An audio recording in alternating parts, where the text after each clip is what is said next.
Do you want to be a patent lawyer? Find out how now. Hi, I'm Gemma from the Ruby Tuesday, and today I am joined by David Al-Khalili. It's very good to have you with us. He is a real-life patent lawyer, and so he's going to tell us all about that today. Why did you decide to become a patent lawyer? Basically, I was in my fourth year at uni, figured I should probably get some sort of job lined up, so I had a look around. I wasn't really sure what I wanted to do initially because studying engineering, a lot of people seem to go into sort of, lab work or sort of project roles or, sort of general engineering type jobs, and it didn't really sort of interest me to stay in science, so I thought I'd try something different and saw an email from a careers advisor about patent law and about the jobs in that field and thought, well, that's interesting. So how would someone become a patent lawyer? What advice would you give to people who want to take that path? Work really hard at school? Nah, so that's what I said. You don't need to work, just enough, work enough. Well, the main requirement which you actually have to have from sort of governing body of patent attorneys is called CIPA, Chartered Institute. You need to have a STEM degree or an applied science degree, whether it's engineering or physics or life sciences or something like that. So that's a starting point really. But other than that, you just need to be sort of inquisitive and interested in new technologies. So what does a patent actually do? Can you tell us a bit more about that? Yeah, so basically it gives someone protection for their inventions, their sort of, creations. It doesn't actually allow them to do anything, but it stops other people from doing whatever the scope of the patent covers. So yeah, you can actually stop people from doing what you do. You don't actually have any, Can anyone just apply for a patent then? Yeah, anyone can represent themselves, which sounds kind of why you need us, but it's really complicated law, which I really still don't know that well yet. But yeah, anyone can apply for a patent for anything, but actually anything. Actually anything, but there are certain restrictions as to whether you actually get one allowed, and that obviously also depends on what is already in existing. Cool. Can you patent? You can try. No, have people tried? People probably have, but you're actually restricted under the Biotech Directive. I'm going to get really technical here.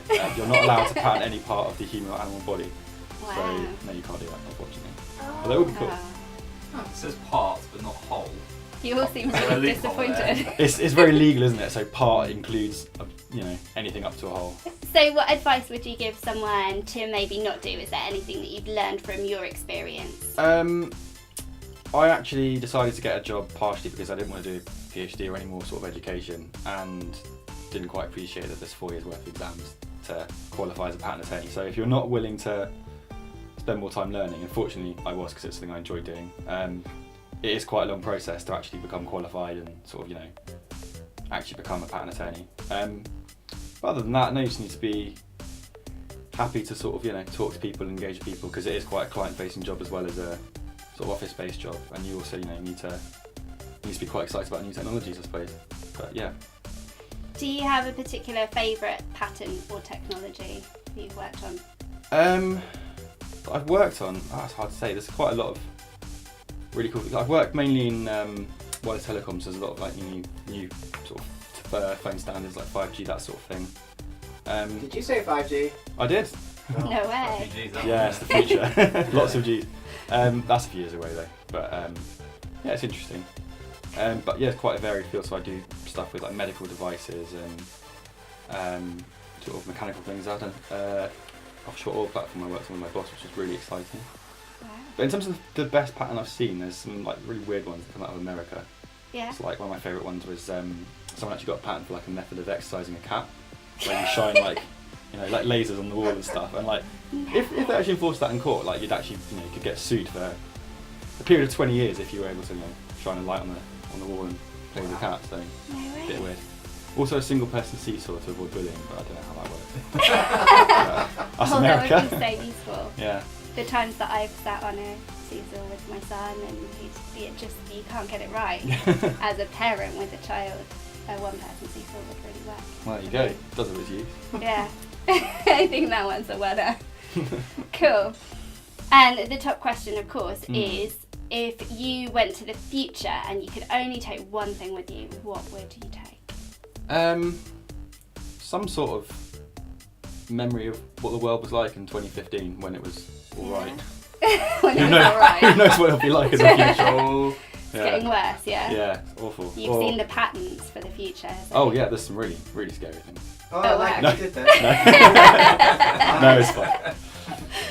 Yeah, or a Game Boy in case you don't have Pokemon. Yeah. Okay. So I've got some quick fire questions for you. Okay. Are you ready? I am. Cool. Batman or Superman? Batman. Cats or dogs? Cats. Hot or cold? Hot. No, cold. Cold. Mostly cold. Sometimes hot. Mostly cold. Inside or outside? Outside. Ice cream or apple pie? Apple pie. Skyrim or Witcher? Skyrim? Trump or Obama? Obama. Thank you for joining us here on Ruby Tuesday.